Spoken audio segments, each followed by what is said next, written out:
Optik Melawai. Lazimnya praktik dari adanya jabatan sekretaris kabinet itu memang biasanya setingkat menteri.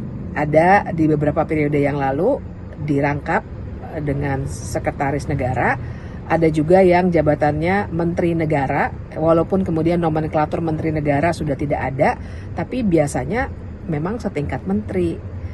Organisasinya pun jadinya setingkat menteri.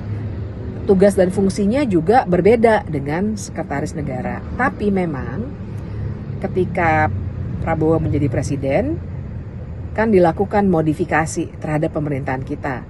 Tidak hanya jumlah kementeriannya dari 34 dijadikan 48, dan juga ada beberapa kementerian yang dipecah, tapi memang sekretaris kabinet jadinya diletakkan di bawah kementerian sekretaris negara. Jadi memang sudah ada rekayasa ya untuk memasukkan keinginannya Pak Prabowo, karena memang dekat sekali dia dengan Letkol Teddy dari awal, maka masuklah Letkol Teddy di situ.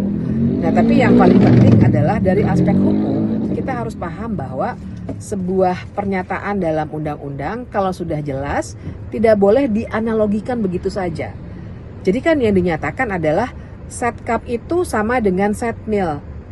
Padahal dalam pasal 47 Undang-Undang TNI 2004 dikatakan Setmil itu bisa diduduki oleh tentara, dan lazimnya memang diduduki oleh tentara. Nah, yang harus dikritik adalah kalau tidak disebut jabatannya dalam pasal 47 Undang-Undang TNI itu, maka ya tidak boleh dianalogikan Setkap sama dengan Setmil. Tidak begitu cara melihatnya.